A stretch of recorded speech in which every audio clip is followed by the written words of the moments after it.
Welcome to the relaunched International Philosophy as a Way of Life virtual seminar. I'm Eli Kramer. I'm really excited to be able to start this series again. This originally started as part of the Mapping Philosophy as a Way of Life grant, which was a part of the Portuguese Foundation for Science and Technology, a sort of startup grant that was led and organized by Marta Faustino, who's here, which just got a regular group of people working in philosophy as a way of life studies together to have monthly discussions, build a sort of scholarly and administrative and academic community. And it's just that was a really important space for developing the field. And as we moved from the grant into the phase of developing the society and once it was launched, we knew this was something we really wanted to do. In addition, I work for another organization who I will put in the chat called Palinode, which is a networking collective that is building academic courses, philosophical events, and an online philosophical platform to sort of build deeper spaces for philosophical engagement across society. And in particular, our mission is to cultivate more meaningful relationships and deeper understanding uh, of ourselves and the world around us through philosophical engagement. And they have graciously sort of co-sponsored this, which means alongside my work in support of the society, I've been able to devote some hours to using this space as an opportunity to develop a sort of broader opportunities for philosophical engagement out there. It also means that we will record them and edit them and publish them on the ISPWL YouTube, as well as Palinode Substack and YouTube. So there will be sort of multiple places to find and engage in the discussion, especially when you can't attend the live sessions. Yeah, with that said, if you're interested more about Palinode or the society during the talk, I'll just provide links in the chat.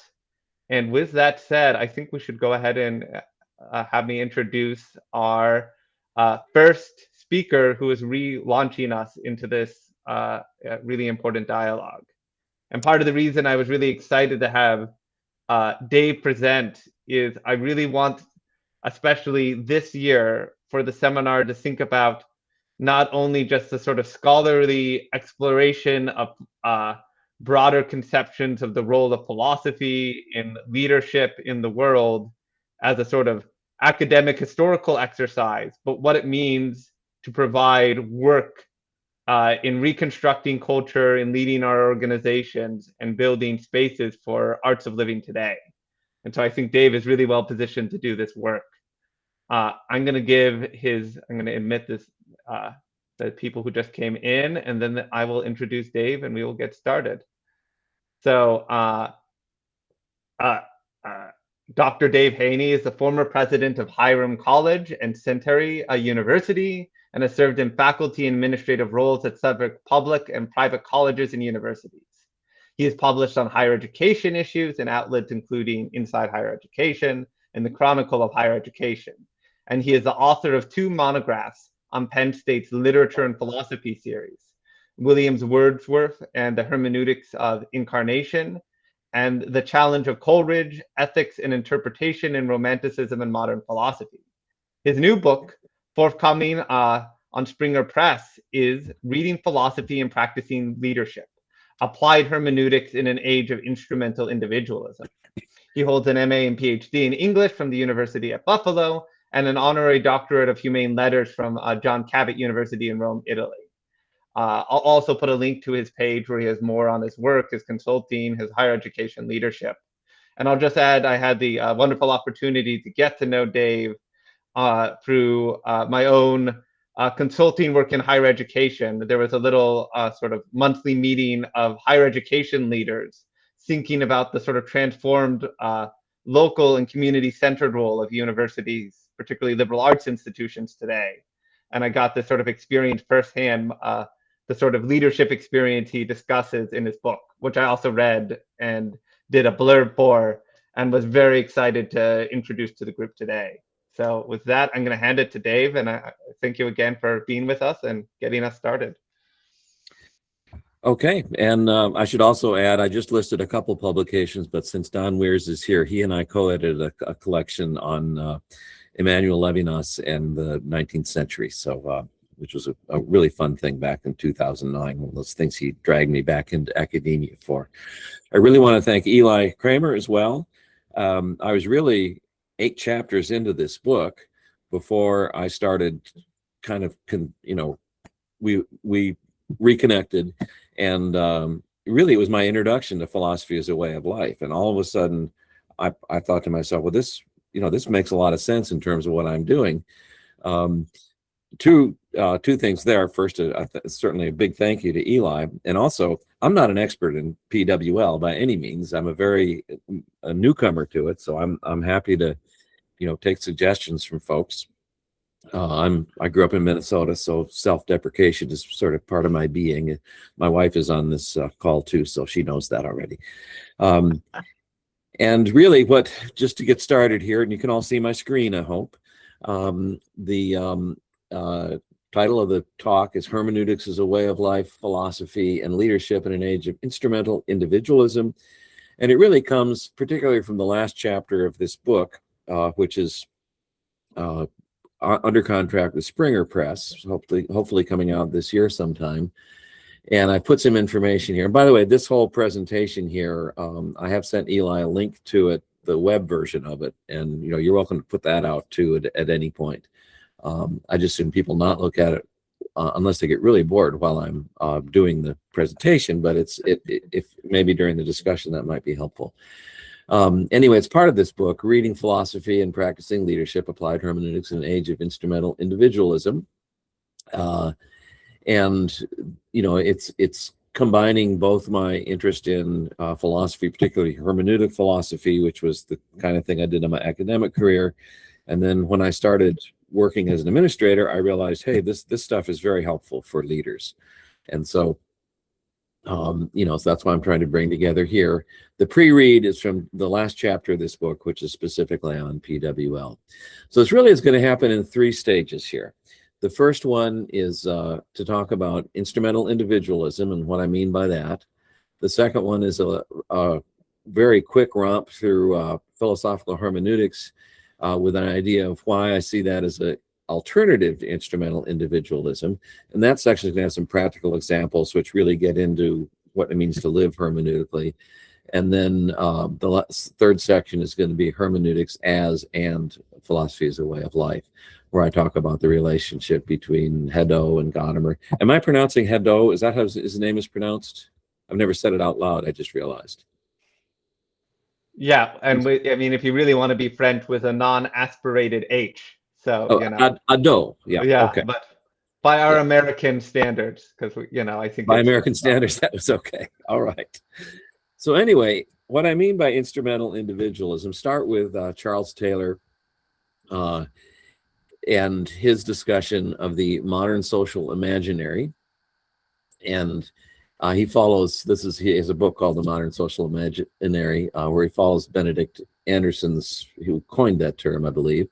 And you see this quote here, and I'm not, one reason to do this on the screen here, so I don't have to read all the quotes. But that's what Taylor defines the modern social imaginary as. And this is, I use a lot of Charles Taylor. He was actually a big fan of Hans Gadamer. He's got a lot of hermeneutic connections. But that's basically what it is. And for Taylor especially, the modern social imaginary places individuals in a new order. And his early book in 1989, Sources of the Self, really traces the evolution of the individual in Western society. And his point, as a good communitarian, Taylor's point is always that individualism is not just focused on the individual.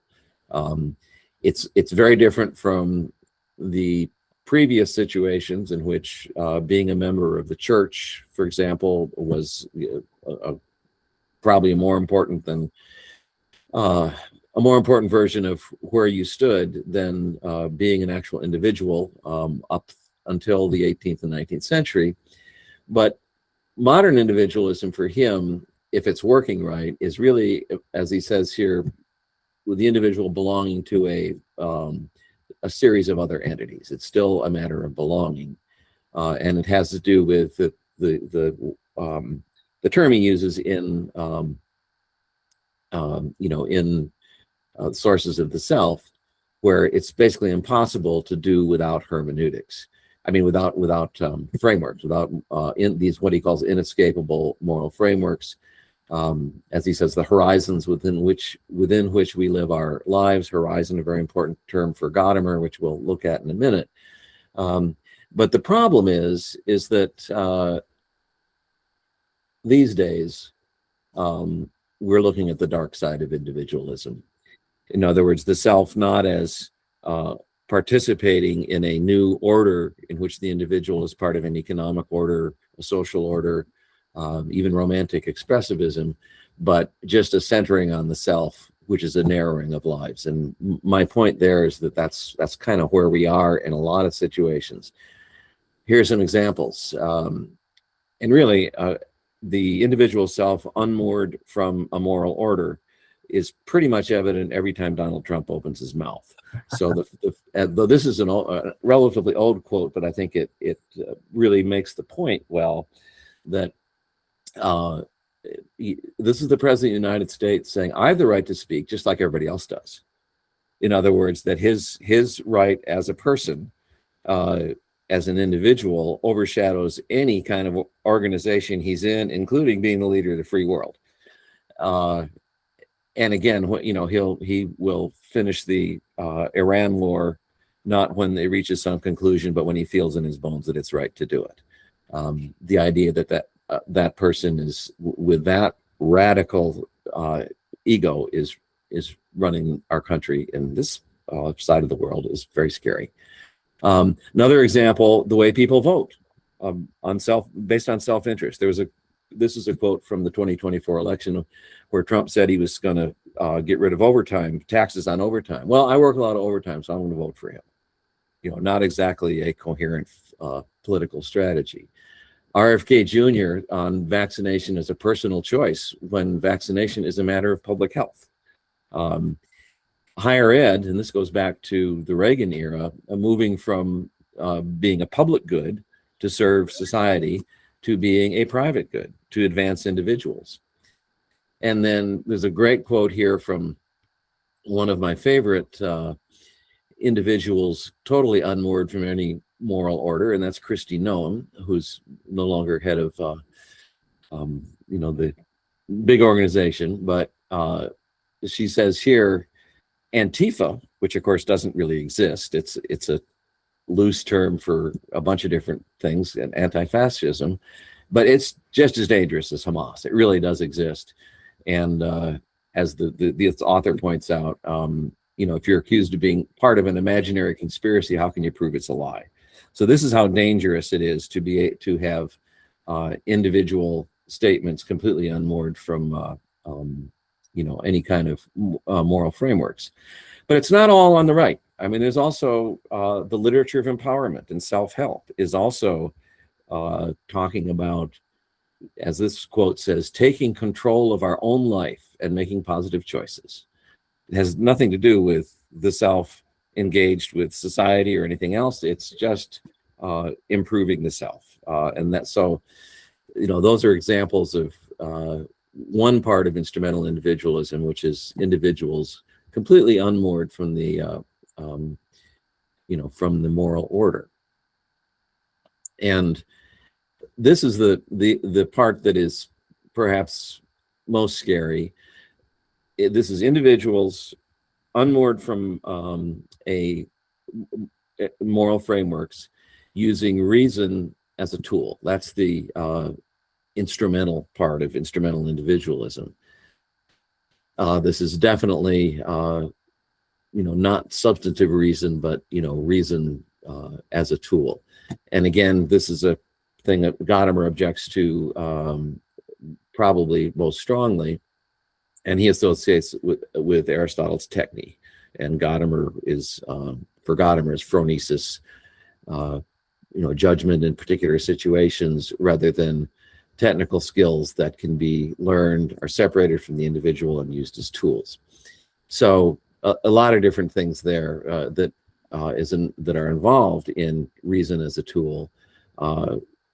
Willed instrumental reason, and again, this is another thing that Taylor, the self unmoored from moral context, but also the primacy of instrumental reason is a big part of the modern social imaginary.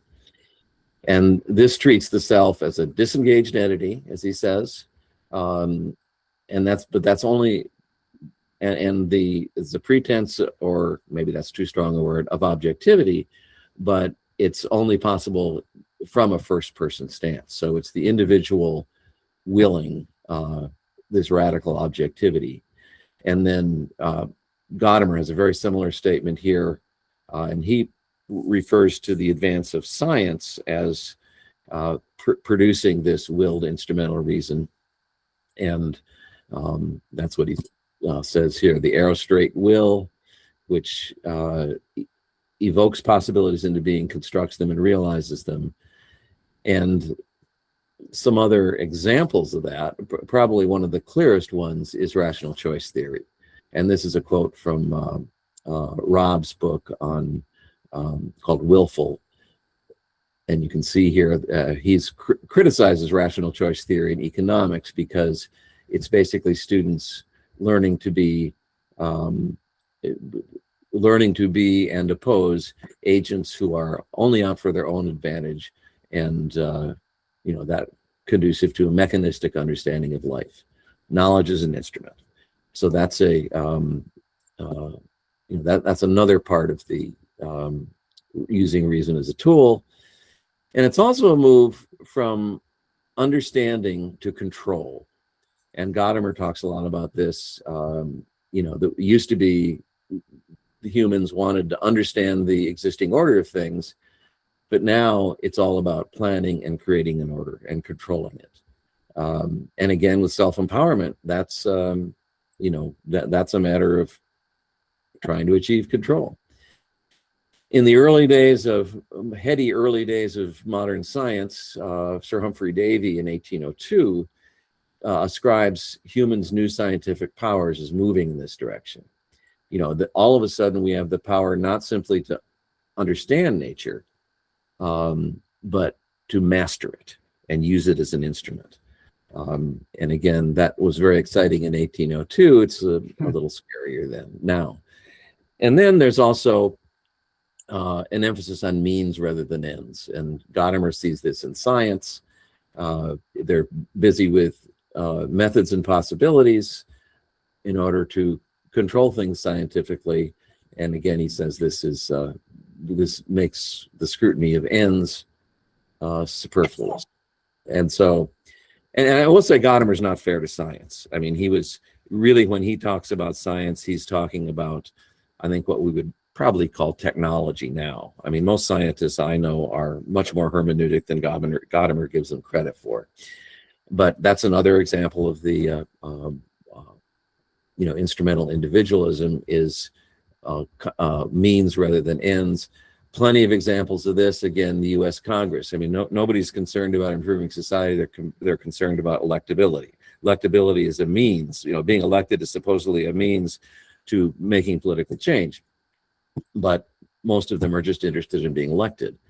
And any argument in the legislature in this country is really on how we control the power moves within the legislature rather than how we improve society. Social media is also full of these examples. Not even though the social media gurus pay lip service, often very naive lip service, to improving society, it's really endlessly proliferating technical means. So those are some examples of that. And then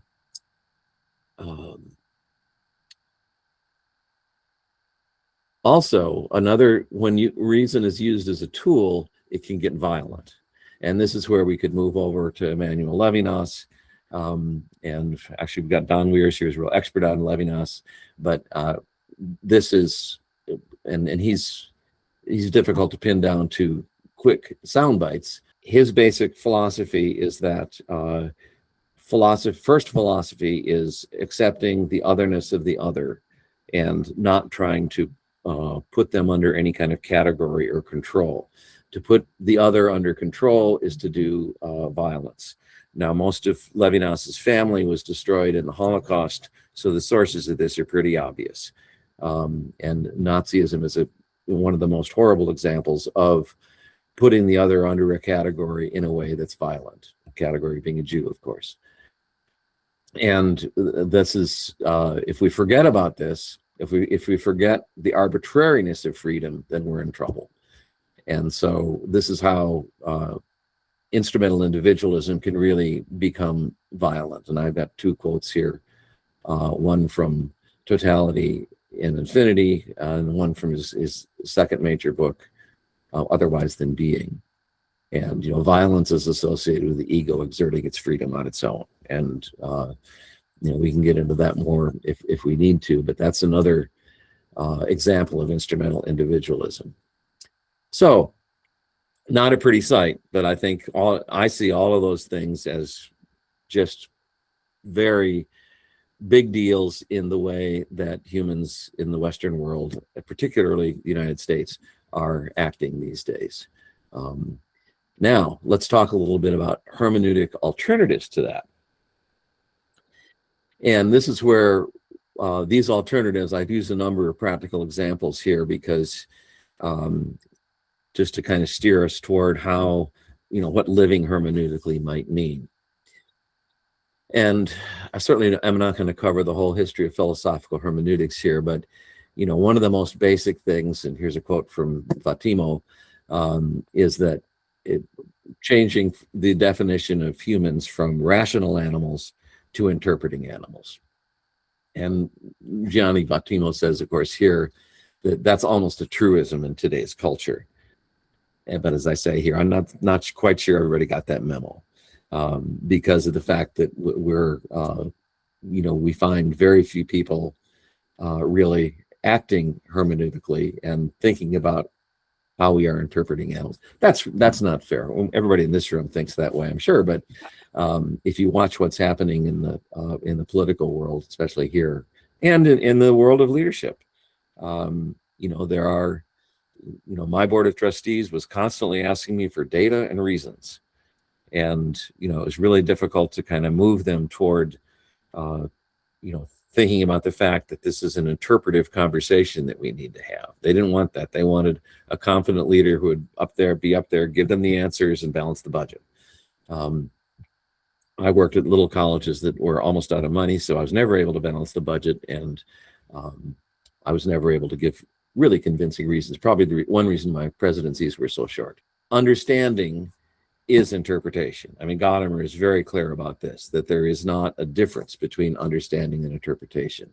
And this is a sort of one of many, many quotes about that we could find. Interpretation is the explicit form of understanding. Interpretation is what brings understanding into being. Certainly a lot of Heidegger in the background there as well. But and a very practical example of that, and these red ones here are practice. That's the type of thought they are.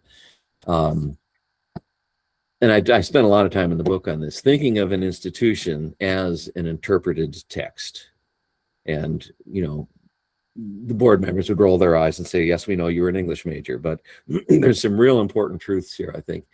John Searle points out, and certainly somebody not coming from the hermeneutic tradition, that an institution only exists because of an act of interpretation by those people who say this. We agree that this is an institution.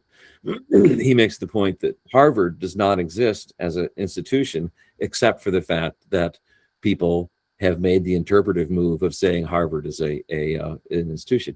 He uses and he says if people stop thinking of it as a college, it will stop being a college. So the act of interpreting the institution is very much like and this is where Ricoeur has a good quote here on this. An institution is very much like a text that we interpret. It only exists in the kind of symbolizing activity of the people who agree it's a text. Searle actually uses the collapse of the Soviet Union as an example there. The Soviet Union stopped to exist because people stopped making the interpretive move of saying that particular landmass exists as the Soviet Union. And there's a lot of different things that, and I, for the sake of time, I won't go through the number of examples running through my head, but a leader looks at an institution as something that needs to be interpreted, as a kind of text. And leaders spend most of their time with text too. I mean, you're always dealing with memos and complaints and policies and many different kinds of written text. But the institution itself acts as a text. It's got authors, the people that started it. You come in as a president of an institution, and you kind of maybe are a co-author for a little bit of this particular text. And I've spent a good part of a couple chapters in the book talking about the role of metaphor there. And one of the people that Bill Cambier and I, one of our first influences in graduate school, is a great professor named Irving Massey, who's a real expert on metaphor. And thinking about all the metaphors that you work with in institutional interpretation is an important part of the the hermeneutic approach. And really, one of the most important concepts in Gadamer is wirkungsgeschichtliches Bewusstsein, which is usually translated as effective historical consciousness. I put the German in there because there's no perfect English translation. But this is one of his major statements from Truth and Method about that. And this has to do with the relationship between history and the individual subject. Before we understand ourselves through self-examination, we always are situated in the historical situations that we have, the prejudices that we have, the history that we have. And I love the way he says this is worth reading. The focus of subjectivity is a distorting mirror. The self-awareness of the individual is only a flickering in the closed circuits of historical life. Just jumping ahead a little bit, Edo accused Gadamer of being too subjective, but we've got this as a little bit of a counter to that. So the historical reality of people are constituted by their prejudices. And that's where we get to, the importance of prejudice and horizons. And Gadamer has really rehabilitated the notion of prejudice as prejudgment, Vorurteil. And prejudices are not just bad things to get rid of, they are the essential condition of our being in the world.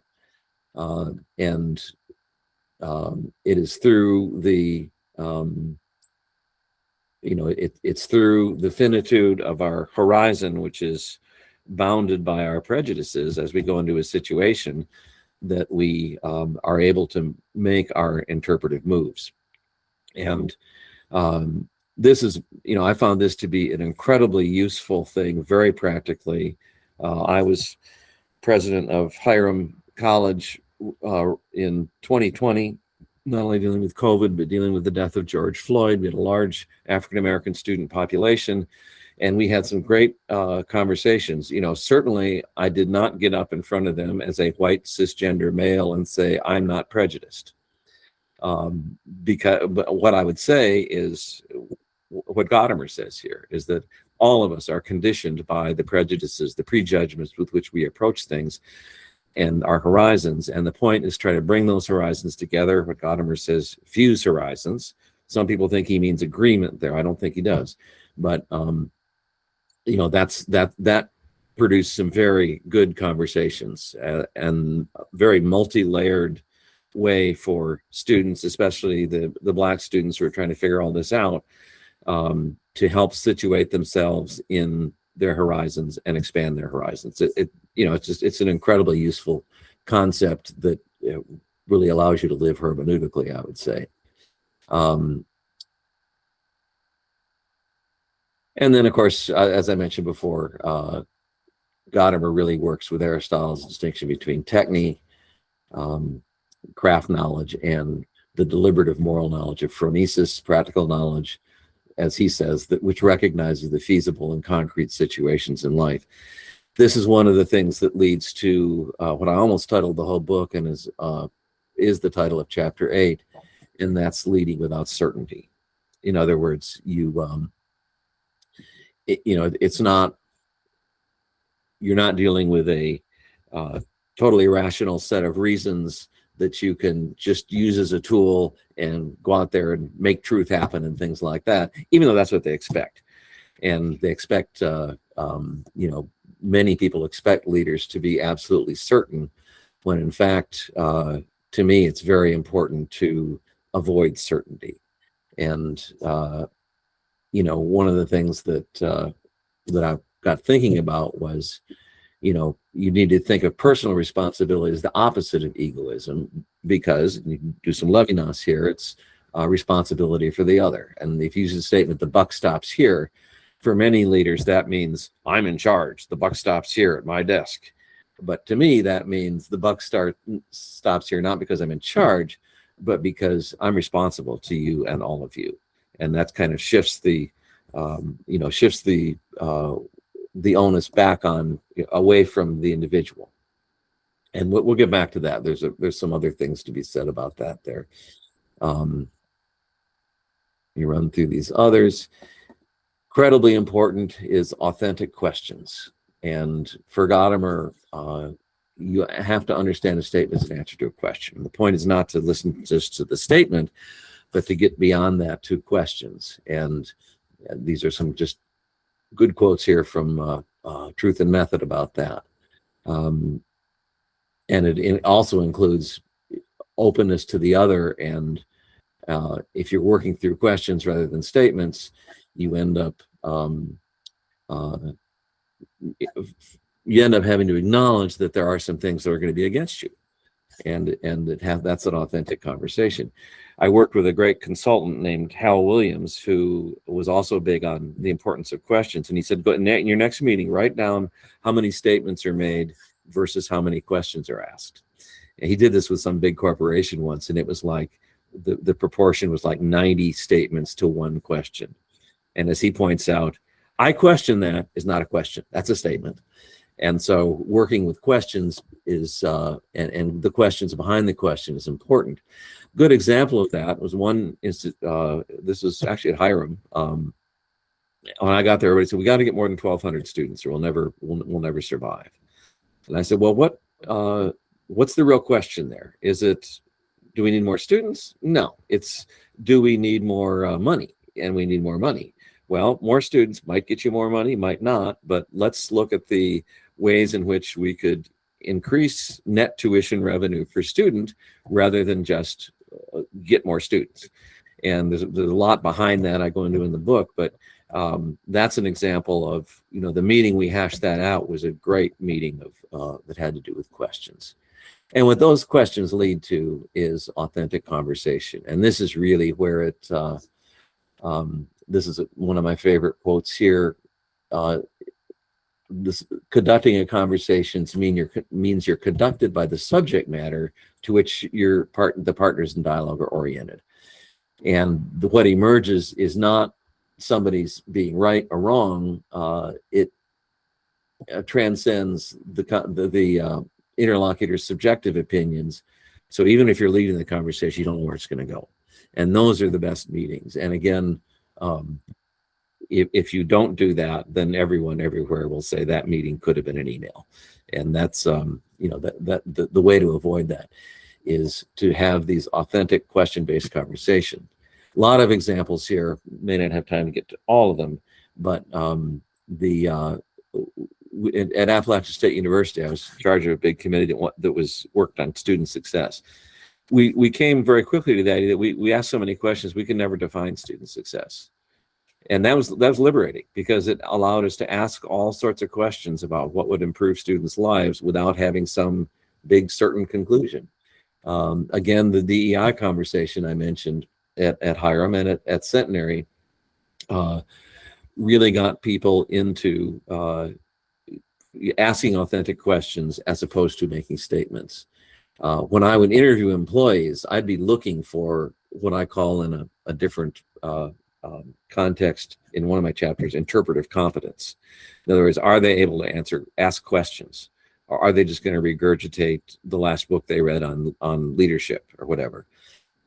And there's a great example from Appalachian State University of a meeting in, I think it was a faculty senate meeting, where the provost, who was a very hardcore behaviorist, very good guy, very rational, and the faculty member got in a conversation because the faculty member was objecting to not being paid extra to go teach off campus in a branch campus. And the faculty member said, that's exploitation. And the provost said, what do you mean? How do you define exploitation? It's like, and the answer was asking me to do something I don't want to do. And so they got into this headlock that really could have, if there had been more questions asked on either side, they could have gotten somewhere. I'm going to move on from that. That's a fun story that I could go on and on about, but and that also leads to against certainty. And this is from the leadership literature that I don't read unless I have to, or I find something that's really useful. Managers who radiate certainty climb 2 rungs faster. But what I like is what Paul Tillich says, which is basically that, and somebody else summarized him with the statement, the opposite of faith is not doubt. The opposite of faith is certainty. In other words, and he's obviously doing this from a theological point of view, but an element of doubt is a condition of all spiritual life. And, that again is a great statement of how, how certainty can get you into trouble. And then this will really lead us into the last section here quickly. And that is what Gadamer talks about with experience. Most people in the leadership world think of experience as accumulation of knowledge. You just get smarter and smarter and more certain of things. Gadamer is the absolute opposite.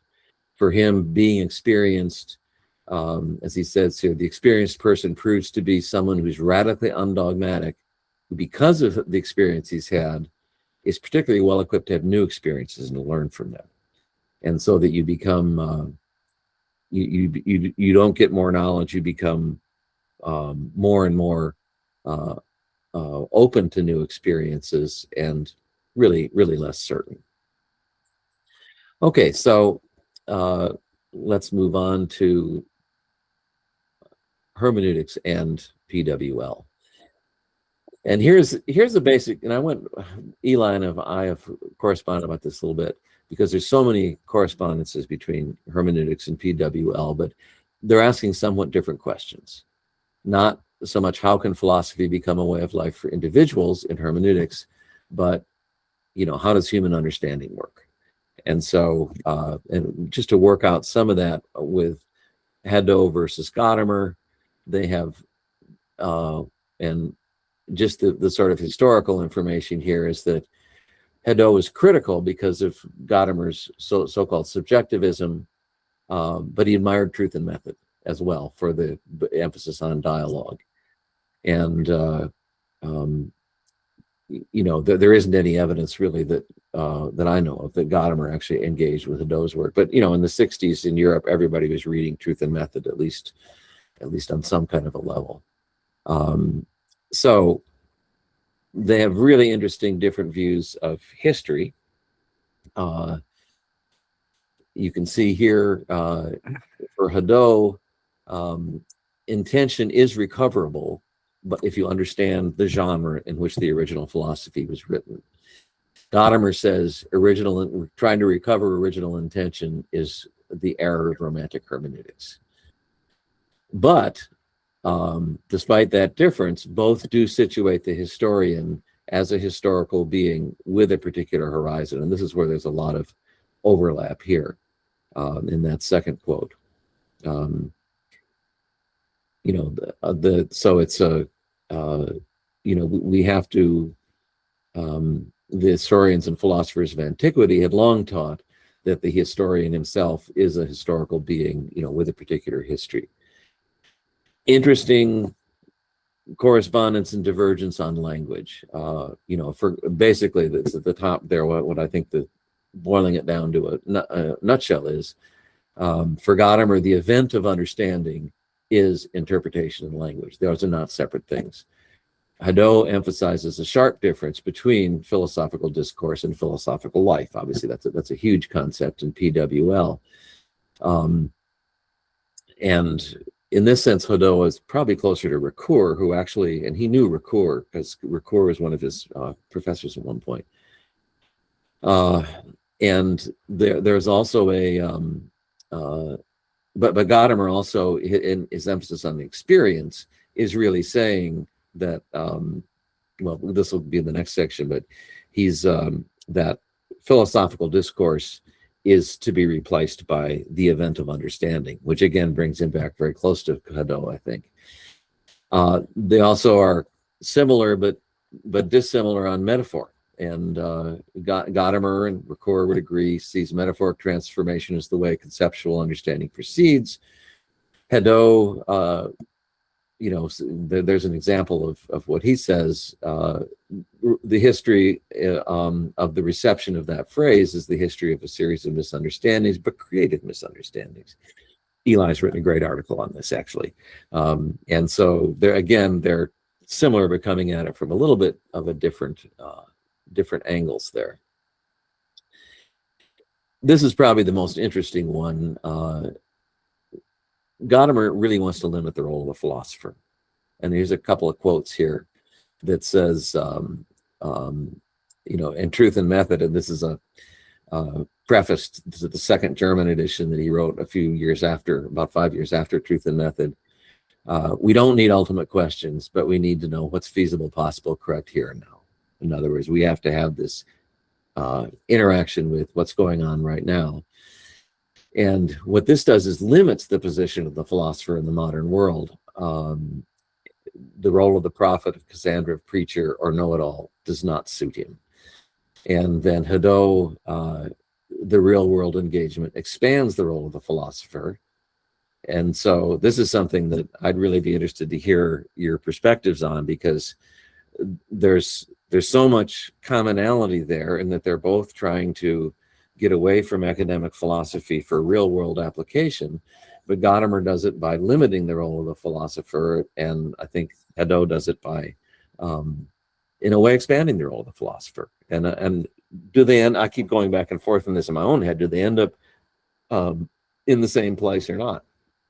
So, and then both of them do challenge modern instrumental individualism, and this is actually a book that I mean, it's actually, I'll show it. I happen to have it right here. This wonderful book, if you want to know about PWL, this is what you need to read, by Matthew Sharp and Michael Urey. And these quotes here pretty much say this. And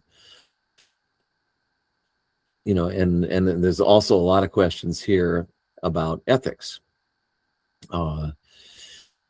And one of the things Gadamer insists on is, though I think he's wrong about his own work, is that hermeneutics is not ethical. As he said, even bad people want to understand each other.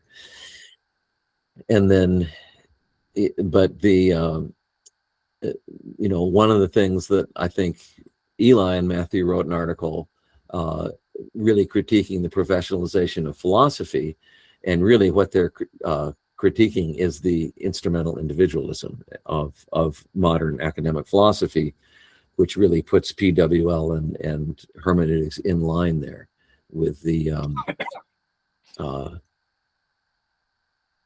I'm going to skip. I'm running a little behind, so I'm going to skip the finite and the infinite. We come back to that because this is where it really gets interesting. And I can do this in just a few minutes because a lot of this is what we've basically said in some ways. For Gadamer, participation is the goal of philosophy, as he says here.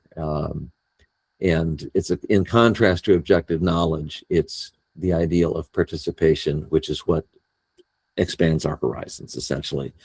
That's really important for leaders participating in their institution. As I pointed out, he says hermeneutics is descriptive and not prescriptive. This is an important concept. Life and discourse is a dialectic of event and understanding. And again, for Gadamer, the event interpretation is the event of understanding. But this comes out with the important question that Sharp and Uri bring up about Hadot is, which comes first? You choose a life and then you adopt a philosophical position to justify it? Or does or do you develop a philosophy and then live your life according to that philosophy? And then for hermeneutics, that's really not a problem because it doesn't result in relativism, because it's a fundamental philosophical truth for people like Gadamer that we necessarily approach every situation with a horizon formed by our prejudgments. So the event and the active understanding are completely intertwined here. And this is a great example here, and this is Heather Norris's speech. She was the chancellor of Appalachian State University. I worked with her when she was very new in administration, but she has a great example here of how leadership is an event where the event comes first and understanding follows. And most good leaders, I think, do it this way. There are, as somebody said once to me, there are no little boys in the Midwest looking up into the skies thinking, I would love to run a cash-strapped state university sometime. You don't go into that, but you just start doing things. The event happens first, and then the understanding follows. Now, some leaders try to do it the other way. Leadership programs are full of these people, where you adopt a philosophy of leadership, and then you start applying it. And many of us have worked with leaders like that, and they're incredibly annoying. They're the kind of people that really see experience as the accumulation of knowledge, as opposed to openness to new experience. But I think most good leaders back into it the way Heather Norris did here, which is a good example of that.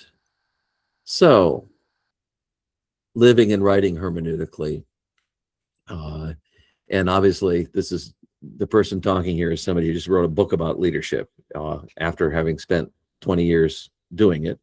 So I'm very interested about what it means to write a book about leadership. And again, this is a quote from Hadot, complimenting Marcus Aurelius.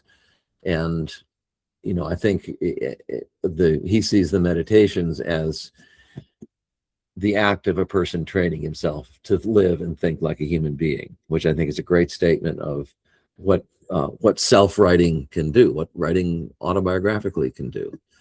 And then you get back to the question of are we, is this an act of living hermeneutically, writing this book, or the production of discourse about living hermeneutically? And we'll just leave that there, but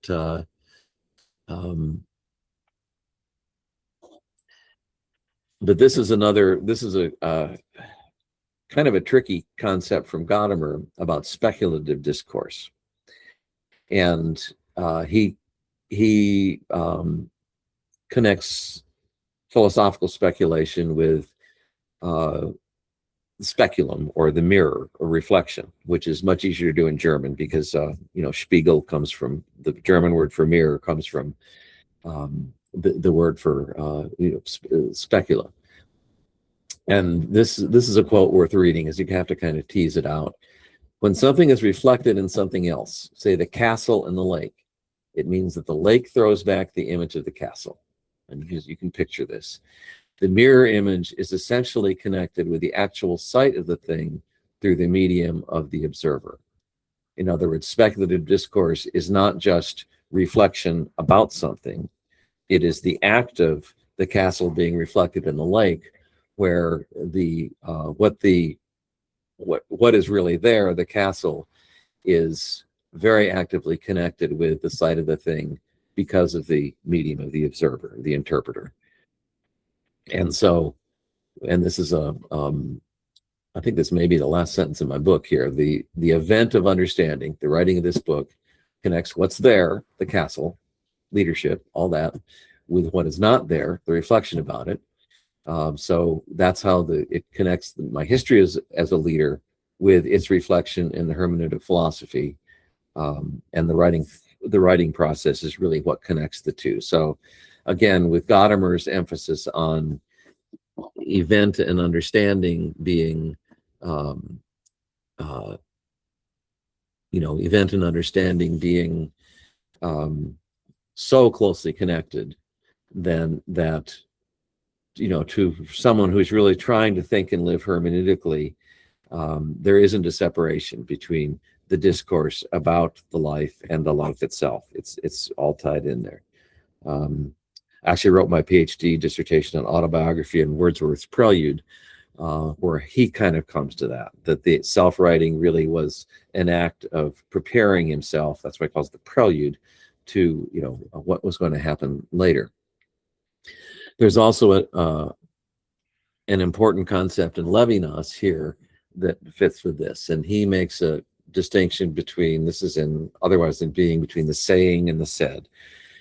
And the saying is the primordial openness to the other, and the said is when it's reduced to discourse. And again, this is very much in the hermeneutic tradition of what Gadamer would call the active experience, openness to the other, and then discourse becomes a kind of reduction of the saying to the said. But Levinas also says about his own books, and this is worth reading: a book is interrupted discourse catching up with its own breaks. But books have their fate. They belong to a world they do not include, but recognize by being written and printed, and by being prefaced and getting themselves preceded with forewords. They are interrupted, and they call for other books, and in the end are interpreted in a saying distinct from the said.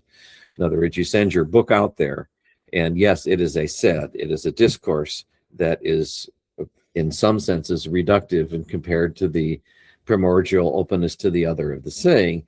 But a good book gets out there, and it gets involved back in that, that very primordial openness to the other by being written about, by being read, and by being interrupted, by being critiqued, and so on. So the act of writing a book and publishing a book is something that is not simply discourse about something. And finally,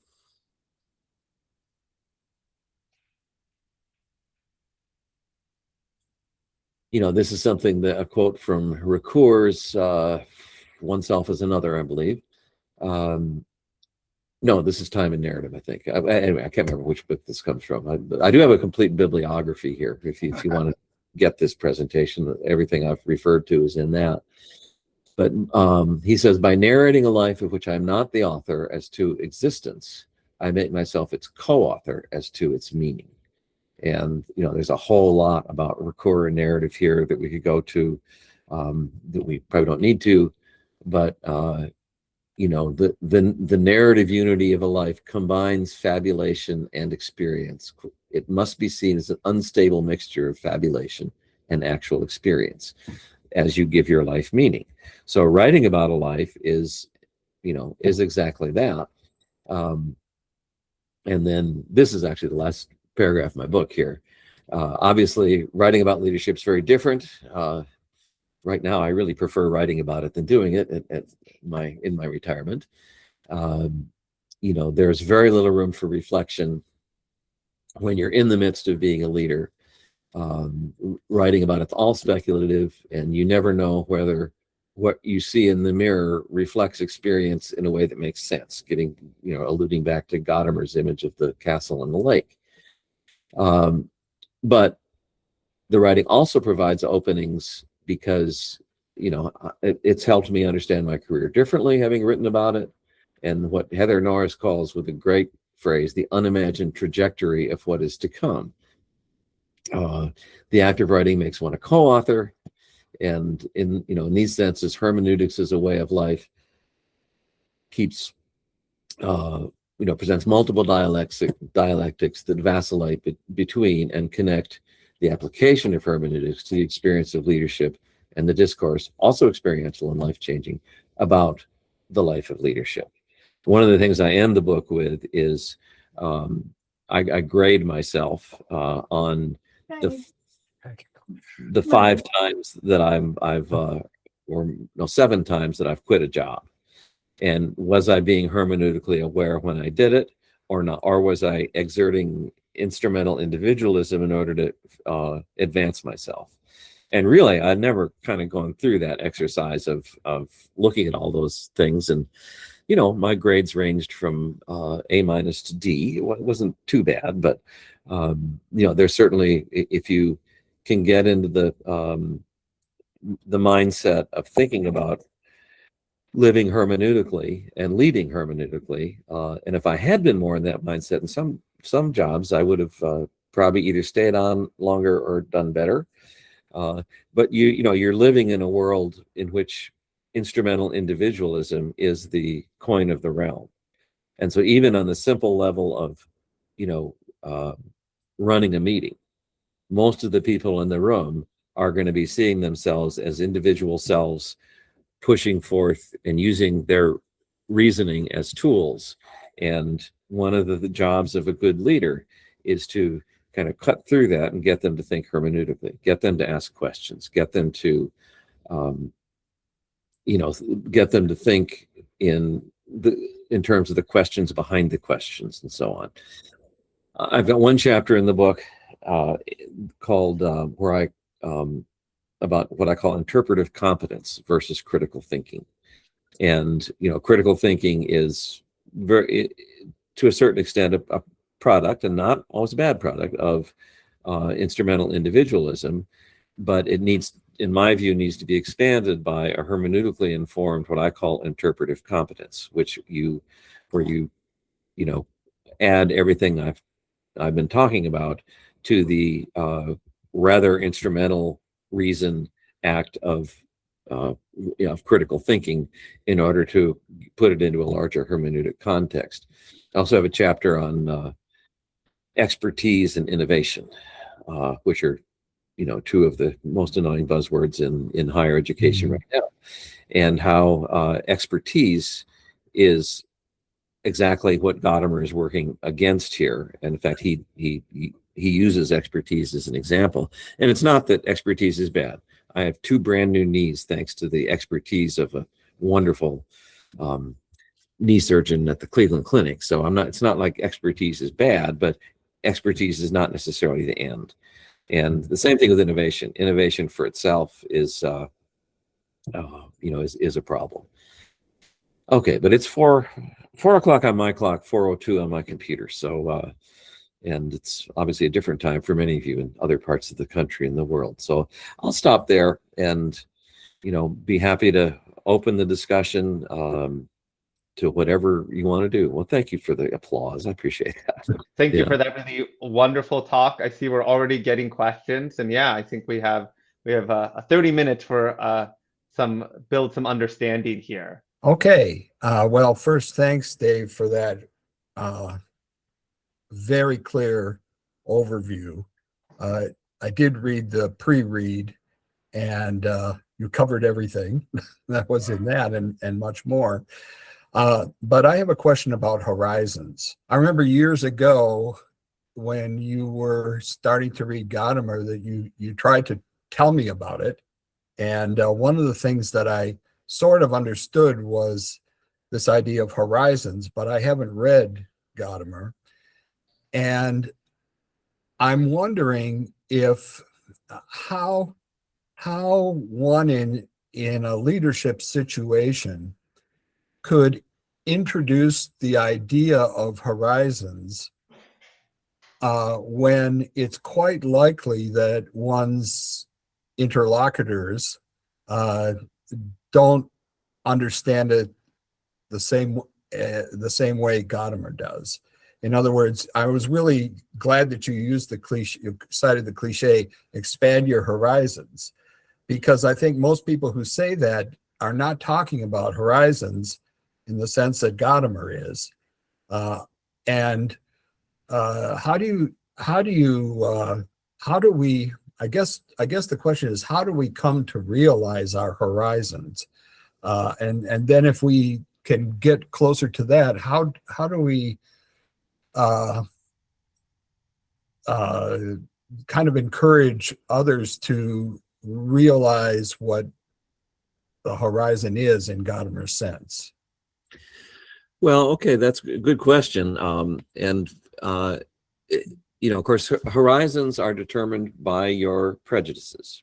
Your prejudgments determine the horizon, and it's very much a metaphor. The horizon is the limit to what you can see given your historical situation and your prejudices.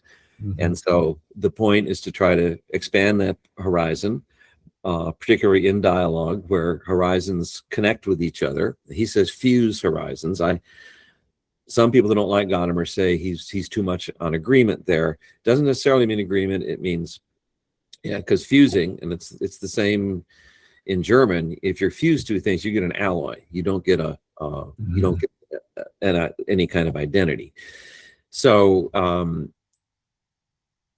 I think trying to work this in meetings, which I've had to do many times, it's basically, you can put it in terms of, well, let's think about where you're coming from, and can you think of any limitations in your perspective, and put it in questions in terms like that. Trying to introduce German philosophy into an executive council meeting is right. A total non-starter. I've tried it. It just doesn't work. Even among philosophers. I mean, I will say, I know philosophers in faculty senate meetings that will say the most illogical things that you could ever dream of. But it works. I've done a lot with students, and in fact, I taught a course at Centenary once called "How Do You Know," which was basically, and it was based on partly on a course that I had taught that already in existence at Appalachian State in the Interdisciplinary Studies Department called Histories of Knowledges. But how do you know? What I would do is look at different ways of knowing things, and we did a whole section on Gadamer and horizon with a lot of diagrams, and that really rung true with students. They would refer to it as the bubble theory, that you're in a bubble. When you think about Eli Pariser's book, The Filter Bubble, that's another great metaphor. You are kind of in a bubble, and how do you get out of that? Again, the DEI conversations we had at Hiram, and we had a great dean there, D. West, who's very hermeneutically aware, even though she's never probably used the word, and would help to get the students to really see how their situations were, bounded by their own prejudices. And it can get you away from a simple racial opposition too. I had a lot of conversations with the Black Student Union there, and they would say, and they would understand and try to teach me about this, which is, part of the deal here. We're not just Black students. I mean, I'm a mother, I'm a daughter, I'm a girlfriend, boyfriend, I'm a student, I'm a future dentist or whatever. And so if you think about that in terms of, well, let's just think about all of the horizons within which you act and how those can interact. So it's really conversations like that I think, help you get somewhere. And again, it's in meetings. If you can start doing that, one of the few leadership people that I actually like is Patrick Lencioni, and he's great on meetings. And one of the he tells a story about somebody who was always late with his assignments, and so everybody got mad at him and thought he was just lazy. Well, it turns out no, he's a perfectionist. In other words, people were not understanding the other. They were not understanding the horizon that the other person is coming from. And then, without mentioning his name, you can throw in a little Levinas there that you just put your coworker there into a category. That is limiting and potentially violent. And yes, we are all limited by horizons, but one of the things that we have to avoid doing is thinking that we can capture what the horizon of the other is. And so it's possible to have those conversations without, using the kind of common sense stuff rather than invoking the philosophy. And I found myself doing that. That's why I started thinking about this book, because I would start saying things and then without, and afterwards I thought, I just quoted Gadamer and I didn't even know I was doing that. About David Haney, this was really interesting about philosophy as a way of life, which comes first. I read something Gwenaëlle Aubry studied with Pierre Hadot, and she uses an expression, it's reciprocal causality. The choice of life determines our speech, and after our speech justify the choices. Could you talk a little more about this? Which is first way of life, or well, that's to tell me if my question is not clear, please. Yeah, I understand the question, and this is where I think Hadot and Gadamer diverge a little bit, because and some people would say this is a cop-out for Gadamer, but he doesn't really recognize a sharp division there. In other words, that your choice of life comes first, in the sense that you are bounded by your horizons, you are determined by your history, you're determined by your prejudices. So you can't get out of that. In other words, you can't just say, oh, I'm going to get rid of all my history and everything I came from, and I'm going to go do something completely different. Most of us think we're going to do that when we're about 18, and then, later in life realize that we've, as they say in the Progressive insurance commercials, we've turned into our parents all of a sudden. In other words, you can't avoid choosing a life based on your own historical situation.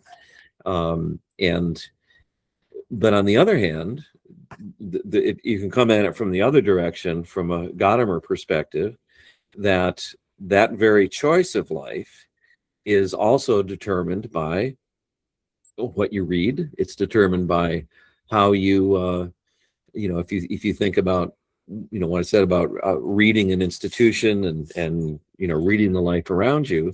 So the understanding that you go through is one of those events that helps to determine your choice of life. So, in other words, for Gadamer, and I'm a big fan of his, for me, there isn't a sharp difference between, it doesn't make sense to say, oh, am I going to discursively decide on a philosophy and then apply it to my life, or am I going to choose a life and then find a philosophy to fit it? Because of the fact that from a hermeneutic standpoint, those aren't two separate things. So I guess that's what I would say, if that makes sense. Thank you. You really caught my attention in these last two sentences. I mean, you seem to be saying, citing precedents, that we can't think. And I wanted to express my disagreement with that we can't think independently, that we are determined by this, that we are determined by that. If that is what we really think, I mean, what hope is there? I mean, especially in this last, horror that we are in the middle of. Yeah. we are entirely determined and we have no agency. We cannot think independently. We cannot be individuals who have, an individual experience that we happen to be born here and there, which made us able to see things differently from those who were born there and there. Good. No, that's a great, and I probably didn't clarify that, and we may still disagree, but I'm not at all saying that there is no that everything's determined. In fact, it's quite the opposite, because recognizing the finitude of your horizons and prejudices is what helps you expand them and get beyond them. I see what you're. Yes. And it's even the and I've got it here somewhere. I kind of skipped over my little point about finitude. See, this is the quote from Gadamer here that I'm thinking of. All human speaking is finite in such a way that there is laid up within an infinity of meaning to be explicated and laid out. And actually, Hadot says something very similar. This can actually be traced back to Kant. He says in the Prolegomena to any metaphysics that could be considered as a science, and even more ungainly title than mine, that you are you're restricted.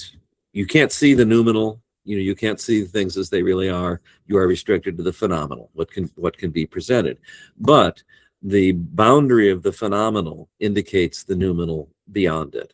And this is kind of a development of that, I think, that it's the very, and he says this in several different ways, it's the very finitude of experience that opens up to an infinity.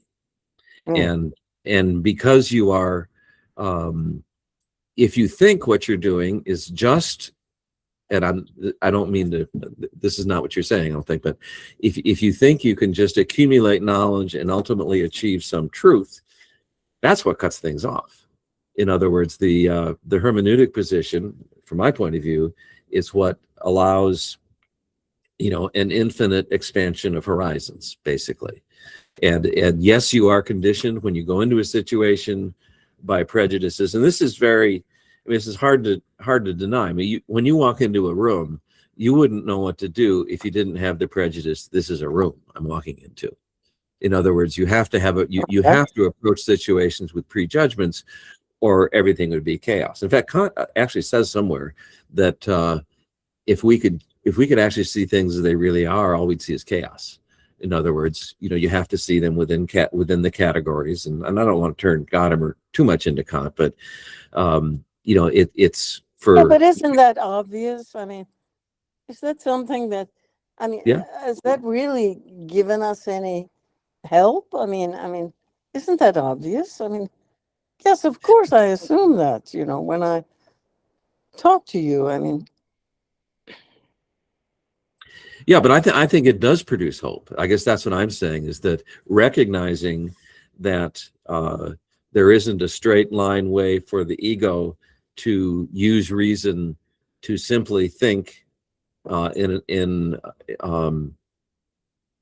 kind of in the abstract, that allows you. Okay. All right. Can you give me? I'm just really interested, because I think what you have presented here is wonderful. I really liked it. And I'm just wondering, how would you, here we have, Trump. It's just give a what you call it, the press thing, as if none of the consequences of what he has done existed. So how would you approach that? I mean, what would you say about that? I mean, how are the people of the world off in Bangladesh, Well, I certainly wouldn't defend Trump on absolutely anything, but to me, he's a classic example of totally uninformed instrumental individualism, unattached to any moral frameworks. The war is going to be over when I feel it in my bones. In other words, it's a classic example of ego just run wild without any foundation, and he's surrounded by people that do the same thing. I mean, he hires them because they will say anything, and they will, you know, there are no, it's such an extreme form of individualism detached from any moral order. And again, that's really what I'm trying to use hermeneutics as a counter to. Of course, with the many wonderful books, there's the problem that the people who most need to read it are least likely to. It your analysis of the problems with instrumental individualism and the social and political costs of it being the default position. It's not that people prefer it to another, it's that they can't imagine or have had no experience of another. The solution to that would seem to be to give everybody a good liberal arts education. But when you look at the history of liberal arts education, when it's really thriving, like in the mid 12th century and the mid 20th century, liberal arts education is a gateway to upward social mobility, especially for males. So under current circumstances, what can we practically do to work against the hegemony of instrumental individualism? Well, having, you know, worked at a couple of liberal arts colleges, and as you well know, some other bigger places, it's kind of done one student at a time, I think. And I think also it's not just the liberal, I think this goes down to the primary grades too. My wife and my stepson are both passionate elementary school teachers. And the reason my stepson, who, you know, has a bachelor's in social justice from Appalachian State, basically, decided to become an elementary teacher is because that's where it's got to start. I mean, you know, by the time you get to college, or by the time you make the decision not to go to college, which is also fine too. I don't think you know, everybody has to have a college education, but these kinds of principles about, you know, community and understanding your history and things like that, you know, need to start much earlier. And so it's not like I'm blaming it on the K-12 system because it's, you know, in this country, which is a mess, and my wife, my stepson would agree, but I think there's a lot there that it's, you know, by the time they get to college, it's almost too late. Now, I will say, you know, I had some great experiences teaching high school near Boston, and where, and Lisa has some experiences, in fact, including with Dan Latimer's daughter that she's just in touch with, you know him, where the kinds of things that you would do, and I know PhD students you have mentored, Don, who were not students before they got to you. You were able to turn into really thinkers. And so, you know, I think that's where, you know, it really is kind of a one student at a time sort of thing. There are a lot of things that could be done systemically to, you know, pay teachers more at the K-12 level so that brilliant people go into the field. There are things in, you know, liberal arts colleges, you've already got kind of a captive audience because they're there partly because of that, or because they want to play softball. Division III athletics is a great entree to a liberal arts education, I've found. So there are a lot of ways in which stuff happens that's off the radar, but I don't see a lot of systemic solutions. You know, yeah, go ahead. Oh, it is one at a time. It is one at a time, as you say, and that's very labor intensive. Yeah, and also expensive. Yes. Well, it's the old thing of, you know, is higher education like a string quartet or a factory? And you know, it's a string quartet. I mean, you can't make a string quartet more efficient. I was just thinking about what sort of interventions then would you recommend to change the instrumental individualism culture in higher education leadership, and maybe leadership more broadly? Like, if you thought about what would it mean an intervention there to educate our leaders differently. And I was thinking also as something I've thought a lot about, how often historically it used to be that certain kind of thought, but honestly very common philosophers used to take rectorships and presidency. In American history, as we know, like some of our most noted examples, like Robert Maynard Hutchins, certainly, although his education sort of came later and wasn't a PhD in philosophy, that liberal arts education he did see as central to it. And obviously Heidegger, Cassirer, others, this was just a much more current feature. So yeah, any general thoughts on that? Well, and one of my favorite examples is Gadamer, who was dean then rector at the University of Leipzig right after World War II. And he's got his inaugural speech there, which I quote from in the book, is an incredible call for Germany to ask complicated questions of itself. It embodies everything that he did. Yeah,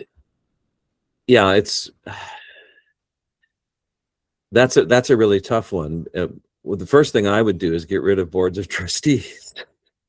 They're the ones that hire the presidents. I wrote an article for Inside Higher Ed called "The 5 Dysfunctions of a Board."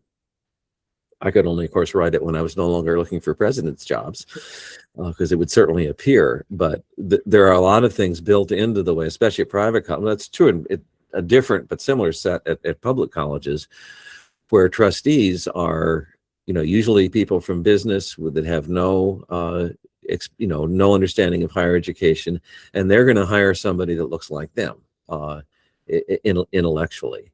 I had a great executive coach who didn't know much about private college boards, and I said, well, he said, now most corporate boards are staffed by people in the same business, so are college boards, staffed by other college presidents? And I said, no, they're staffed by people who are usually alums who have looked at the place through rose-colored glasses. They're almost all from business, and they know very little about higher education. He kind of paused and said, how could that possibly work?